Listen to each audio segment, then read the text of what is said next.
कि आज की इस वीडियो पे मैं आपको बताने वाला हूँ कि आपको आगरा कैसे घूमना है, आगरा का सबसे खूबसूरत सा ताजमहल हमको कैसे एक्सप्लोर करना है, आगरा में हमको कितने दिन का स्टे बनाना चाहिए, आगरा में कौन कौन से साइट सीनिंग है जो कि हमको एक्सप्लोर करना है, घूमना है, साथ ही साथ हमको आगरा में रुकने की क्या बंदोबस्त है और हमको खाने पीने की क्या बंदोबस्त हमको मिलेगी, आगरा कैसे पहुंचना चाहिए और वीडियो के लास्ट में ये भी जानेंगे कि आगरा को घूमने के लिए एक व्यक्ति का कुल खर्चा कितना लग जाएगा। तो दोस्तों बने रहेगा मेरे वीडियो में, एक एक करके सारी बातों को मैं विस्तार पूर्वक वर्णन करूंगा जिससे आपको आगरा सिटी को घूमने के लिए काफी सहूलियत मिले और आपका कुल खर्चा भी कम आ जाए। तो बिना विलंब किए चलिए वीडियो को आरंभ करते हैं। सबसे पहली बात करते हैं दोस्तों कि हमको आगरा कैसे पहुंचना है।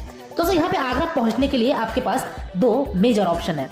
पहले ऑप्शन की अगर मैं बात करूं दोस्तों तो वो है आपका बाई ट्रेन का। दोस्तों यदि आप ट्रेन से आना चाहते हैं तो आगरा में दो रेलवे स्टेशन है, एक है आगरा कैंट और दूसरा है यहाँ पे आगरा फोर्ट। दोनों ही स्टेशन पे ट्रेनों का परिचालन होता है, लेकिन मैक्सिमम ट्रेनें आगरा कैंट में रुकती है जिसको आगरा छावनी भी बोला जाता है हिंदी में। तो दोस्तों आप आगरा छावनी तक पहुंच के आप आगरा सिटी को एक्सप्लोर कर सकते हैं। कौन कौन से पॉइंट्स को हमको एक्सप्लोर करना है, ताजमहल कैसे जाना है, इसकी बात हम अभी आगे चर्चा करते हैं। वही अगर मैं दूसरे ऑप्शन की बात करूँ दोस्तों तो वो है आपका बाई फ्लाइट। दोस्तों यदि आप फ्लाइट से आना चाहते हैं तो आगरा में ही हमारा एयरपोर्ट है जो की पंडित दीनदयाल उपाध्याय सिविल एयरपोर्ट है। यहाँ पे फ्लाइट का परिचालन बहुत ही कम होता है। तो यदि आप नियर बाई एयरपोर्ट आना चाहते हैं या फिर अगर आपको आगरा तक के लिए डायरेक्ट फ्लाइट नहीं मिलती है तो आप या तो आ सकते हैं ग्वालियर, और ग्वालियर से आगरा की जो दूरी है वो लगभग आपकी 100 किलोमीटर की पड़ जाती है बाई रोड डिस्टेंस पे। तो आप वहां से आके आप आगरा पहुंच सकते हैं। वही दूसरा बड़ा एयरपोर्ट है वो है आपका इंदिरा गांधी इंटरनेशनल एयरपोर्ट दिल्ली। दिल्ली से भी दोस्तों आप यमुना एक्सप्रेसवे से आकर 180 किलोमीटर की दूरी तय करके आप आगरा पहुंच सकते हैं। चलिए दोस्तों अब बात करते हैं कि हम आगरा पहुंच चुके हैं और अब हमको आगरा में कहाँ स्टे लेना चाहिए, होटल के हमको क्या बंदोबस्त है, और इससे भी पहले ये जानेंगे कि आगरा में हमको कितने दिन की ट्रिप बनानी चाहिए। दोस्तों बेसिकली अगर आप आगरा की साइट सीइंग करना चाहते हैं तो दोस्तों आपके लिए 1 डे सफिशिएंट है यदि आप अर्ली मॉर्निंग अराइवल कर रहे हैं। तो कहने का तात्पर्य यह है दोस्तों कि यदि आप सुबह पहुंच जाते हैं आगरा लाइक 6 बजे 7 बजे 8 बजे तक पहुंच जाते हैं तो आप फुल डे पूरा एक्सप्लोर कीजिए और शाम को अपनी वापसी बना सकते हैं। जिस भी शहर से या जिस भी रात से आप आए हुए हैं आप अपनी वापसी बना सकते हैं। लेकिन यदि आप दोपहर में आते हैं या फिर शाम तक में पहुंचते हैं तो फिर आपको 1 नाइट स्टे लेना पड़ेगा आगरा में, ताकि आप दूसरे दिन एक्सप्लोर करके आप दूसरे दिन अपनी वापसी ले सकते हैं। चलिए दोस्तों बात करते हैं कि आगरा में हमको होटल किस रेंज में मिलेंगे और हमको खाने पीने की भी क्या बंदोबस्त हो जाएगी। दोस्तों यदि बात करूँ कि रेलवे स्टेशन से अगर आप आते हैं तो रेलवे स्टेशन से आप 2 से 2.5 किलोमीटर के रेडियस में आपको ढेर सारे वहाँ पे बजट होटल्स देखने को मिल जाएंगे, जिसका रेंज दोस्तों आप 500-600 से शुरू होकर आपका 1000-1500 तक के आपको होटल्स देखने को मिल जाएंगे। वही अगर आप स्टे ताजमहल के पास लेना चाहते हैं दोस्तों तो ताजमहल के नियर भी आपको बहुत सारे होटल्स देखने को मिलेंगे, लेकिन उनकी प्राइसिंग दोस्तों 1000 रुपए से शुरू होती है क्योंकि वो ताजमहल के पास में होता है। तो इस तरीके से दोस्तों आप आगरा में अपना स्टे बना सकते हैं यदि आप 1 नाइट का स्टे लेना चाहते हैं तो। चलिए दोस्तों इसी के साथ ही साथ बात करते हैं कि हमको खाने पीने की क्या बंदोबस्त है। तो दोस्तों आप जिस भी होटल में रुक रहे हैं उसके इर्द गिर्द आपको बहुत सारे रेस्टोरेंट्स देखने को मिल जाएंगे, तो वहां जाके आप अपना भोजन ग्रहण कर सकते हैं। खाने पीने की अगर बात करूं दोस्तों तो आप मान के चलिए कि 100 रुपए से 150 रुपए में आपको भरपेट वेज थाली खाने को मिल जाएगा। तो इस तरीके से आप अपने खाने की भी बंदोबस्त कर सकते हैं। चलिए दोस्तों अगली बात करते हैं कि अब हमको आगरा में कौन कौन से प्लेसेस पे घूमना है। तो आगरा का सबसे फेमस खूबसूरत सा स्थान यानी कि ताजमहल की बात करते हैं। दोस्तों रेलवे स्टेशन से जो ताजमहल की दूरी है वो लगभग आपकी 7 से 8 किलोमीटर की पड़ जाती है, और ये 7 से 8 किलोमीटर की दूरी तय करने के लिए आपको आगरा रेलवे स्टेशन के बाहर से ऑटो मिलेंगे। उस ऑटो का आप हायर करके 80 से 100 रुपए देके आप वहां पे पहुंच सकते हैं ताजमहल, और ताजमहल को आप एक्सप्लोर कर लेंगे। हालांकि वीडियो के आगे में मैं आपको ये भी बताऊंगा कि आगरा के साइट सीइंग को करने के लिए आपका साधन क्या होगा, किस तरीके से आप घूमेंगे और खर्चा कितना लगेगा वो भी मैं आपको बताऊंगा। चलिए दोस्तों वापस अपने हम मुद्दे पे आते हैं। हम यहाँ पे ताजमहल पहुंच गए। ताजमहल में हमको पार्किंग एरिया पे हमारा ड्राइवर छोड़ेगा या ऑटो वाला छोड़ेगा।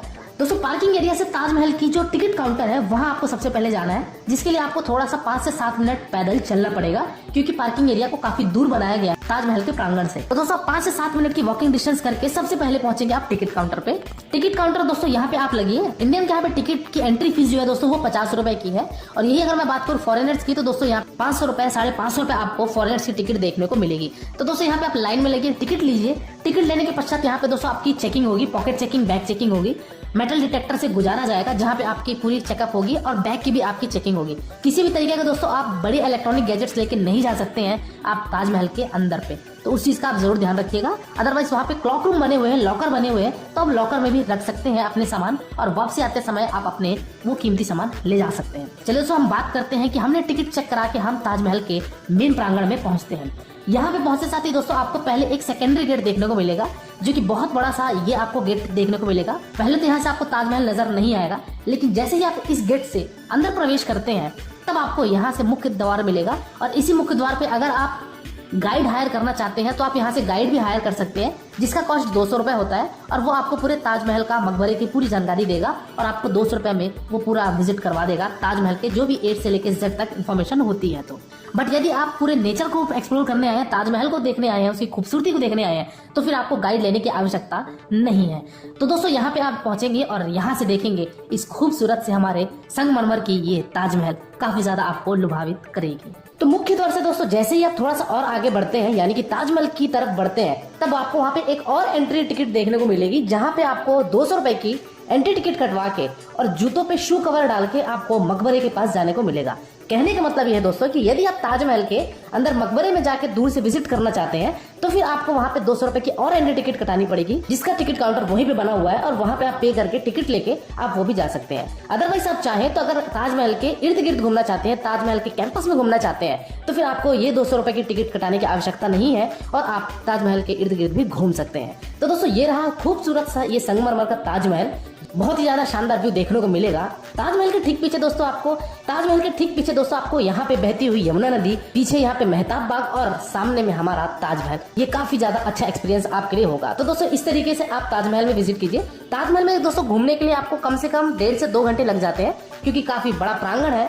तो फोटोशूट कराते, घूमते, मस्ती करते आराम से आप सभी चीजों को एक्सप्लोर कीजिए और एक्सप्लोर करने के पश्चात आप वापस से ताजमहल के एग्जिट गेट से आके पार्किंग एरिया पे जाइए और अपनी गाड़ी पकड़ के दूसरे स्थान की तरफ बढ़िए, जो कि है यहाँ का आगरा फोर्ट। दोस्तों आगरा फोर्ट आपका ताजमहल से लगभग 4 से 5 किलोमीटर की दूरी पे स्थित है। तो दोस्तों आप आगरा फोर्ट जैसे पहुंचेंगे तो यहाँ पे भी आपको सबसे पहले टिकट कटानी पड़ेगी। टिकट का कॉस्ट दोस्तों यहाँ पे 40 रुपए होता है पर पर्सन। वही अगर फॉरेनर्स की बात की जाए तो दोस्तों 400 रुपीज होता है पर पर्सन और इस आगरा फोर्ट में आप विजिट करेंगे। आगरा फोर्ट में भी विजिट करने के लिए दोस्तों आपको कम से कम आधे से 1 घंटे का समय चाहिए, क्योंकि ये भी फोर्ट काफी बड़ा है। यहाँ पे प्राचीन काल पे जो हमारा राजाओं की महल हुआ करते थे वो सब की भी यहाँ पे आपको चीजें देखने को मिलेगी। तो आप आगरा फोर्ट में आके सभी चीजों को एक्सप्लोर कीजिए, आराम से घूमिए। तो आगरा फोर्ट में भी आप कुछ समय रहिए, बिताइए, फोटोशूट कराइए और ये सब चीजें घूमने के पश्चात वापस से आप पार्किंग एरिया पे आइए। पार्किंग एरिया पे दोस्तों अपनी गाड़ी पकड़िए और गाड़ी पकड़ के आप प्रस्थान कीजिए अपने अगले साइड सीने की तरफ, जो कि है आपका एतमत दौला। दोस्तों एतमत दौला को हालांकि मिनी ताजमहल बोला जाता था, क्योंकि जब ताजमहल का निर्माण नहीं हुआ था तो इसी को ताजमहल बोला जाता था, इसलिए इसका नाम आज के डेट में मिनी ताजमहल रखा गया है, जिसको बीबी ताज के नाम से भी जाना जाता है और ऑफिशियल नेम इसका एतमत दौला नाम रखा गया है। तो दोस्तों यहाँ पे भी आइए। यहाँ पे आते साथ ही दोस्तों आपको सबसे पहले 30 रुपए की एंट्री टिकट कटानी पड़ेगी। वही अगर बात की जाए फॉरेनर्स के लिए तो दोस्तों 260 रुपए आपका एक व्यक्ति का होगा और ये टिकट लेने के पश्चात आप इस एतमत दौला में भी विजिट कीजिए। काफी शानदार व्यू यहाँ से भी आपको देखने को मिलेगा, क्योंकि इसका जो बैक साइड है यहाँ से आपको यमुना नदी देखने को मिलेगी। तो बहुत ही ज्यादा शानदार यहाँ से आपको व्यू देखने को मिलेगा, एक्सपीरियंस होगा। तो यहाँ भी रहिए, कुछ समय बिताइए, फोटोशूट कराइए और प्रस्थान कीजिए आप अगले साइड सीने की तरफ, जो कि है आपका मेहताब बाग। दोस्तों मेहताब बाग आपका एक और नया डेस्टिनेशन आता है, जो कि ताजमहल का बैक साइड ये कहलाता है। मेहताब बाग में दोस्तों अक्सर लोग आते हैं फोटोशूट कराने के लिए, प्री वेडिंग शूट कराने के लिए, और साथ ही साथ इस मेहताब बाग में कई मूवी की शूटिंग भी हुई थी। तो दोस्तों आप मेहताब बाग आइए, यहाँ विजिट कीजिए, क्योंकि यहाँ का वातावरण, यहाँ का नेचर बहुत ही ज्यादा शांत है। तो यहाँ पे भी कुछ समय बिताइए। मेहताब बाग में आने के लिए दोस्तों आपको 25 रुपए की सबसे पहले एंट्री टिकट कटानी पड़ेगी और उसके पश्चात आप जैसे ही वहाँ पे आगे बढ़ेंगे तो यहाँ से आपको यमुना नदी और सामने आपके ताजमहल का व्यू बहुत ही ज्यादा शानदार देखने को मिलेगा। तो यहाँ पे भी कुछ समय एक्सप्लोर कीजिए और यदि आपके पास समय है तो आप चले जाइए फतेहपुर सीकरी, जो कि आपका अगला गंतव्य आता है हमारे आगरा के सिटी टूर में। दोस्तों हालांकि फतेहपुर सीकरी आपका आगरा से लगभग 40 से 45 किलोमीटर की दूरी पे स्थित है। तो यदि आपके पास समय है तो आप फतेहपुर सीकरी चले जाइए, वहाँ पे भी आपको टॉम देखने को मिलेंगे। तो वहाँ भी जाके एक्सप्लोर करके कुछ समय देकर आप वापस से आगरा आ सकते हैं। लेकिन आपके पास अगर समय की अभाव है तो आप उसी दिन अपनी प्रस्थान कर लीजिए अपने अपने शहरों के लिए, अपने अपने राज्यों के लिए। तो कुल मिलाकर दोस्तों एक दिन पर्याप्त होता है आगरा को घूमने के लिए, यदि आप अर्ली मॉर्निंग आते हैं तो। वही अगर आप शाम के वक्त आते हैं तो आपको 1 नाइट का स्टे अवश्य लेना पड़ेगा। चलिए दोस्तों, अगली बात करते हैं कि इन सभी स्थानों को घूमने के लिए हमारा साधन क्या होगा और हमारा किराया कितना होगा। दोस्तों, आप आगरा कैंट आइए, यानी कि रेलवे स्टेशन आइए, चाहे आप एयरपोर्ट आइए, आपको लेनी पड़ेगी वहाँ पे टैक्सी। दोस्तों, ऑटो वाला आपका 4 से 5 पॉइंट घुमाने के लिए लगभग 500 से 600 रुपए लेगा। रेट तो वो ज्यादा कहेंगे, लेकिन आपको थोड़ी बार्गेनिंग करके आपको रेट 500 से 600 तक लाना है, और वो 500 से 600 रुपए में ये सभी स्थानों को घुमा के आपको वापस से रेलवे स्टेशन पे ड्रॉप कर देंगे। वही अगर आप कार लेके घूमना चाहते हैं तो फिर दोस्तों कार वाले का चार्ज लगभग 1000 से 1200-1500 रुपए तक जाएगा, और आप कार से भी इन सभी चीजों का एक्सप्लोर कर लेंगे। तो दोस्तों, ये था कि हमको किस तरीके से घूमना है और हमको कैसे घूमना है। चलिए दोस्तों, अंतिम और लास्ट बात करते हैं कि इस आगरा यात्रा को करने के लिए हमको एक व्यक्ति का कुल खर्चा कितना लग जाएगा। तो दोस्तों, यदि मैं बात करूं कि यदि आप 1 नाइट का स्टे नहीं लेते हैं, यानी कि सेम डे आकर सेम डे विजिट करके आप वापस ले लेते हैं, तो आपका एक व्यक्ति का मैक्सिमम टू मैक्सिमम 800 से 1000 रुपए खर्चा आएगा। इस फेयर में दोस्तों मैंने केवल और केवल आपके एंट्री टिकट के खर्चे, गाड़ी के खर्चे और खाने पीने के खर्चे को ऐड किया है। इस फेयर में मैंने किसी भी तरीके का आपके ट्रेन की टिकट, फ्लाइट की टिकट को ऐड नहीं किया है। साथ ही साथ दोस्तों, यहाँ पे जो आगरा का पेठा जो फेमस है, इसकी भी मैंने कॉस्ट यहाँ पे ऐड नहीं की है, जो कि आप विजिट कर सकते हैं, जो कि आगरा में आपका मीना बाजार के नाम से जाना जाता है। तो दोस्तों, यदि आप कुछ शॉपिंग करना चाहते हैं, पेठा लेना चाहते हैं, तो आप मीना बाजार में भी जाके ये चीजों को एक्सप्लोर कर सकते हैं। तो दोस्तों, ये रहा आगरा यात्रा का एक संपूर्ण वर्णन।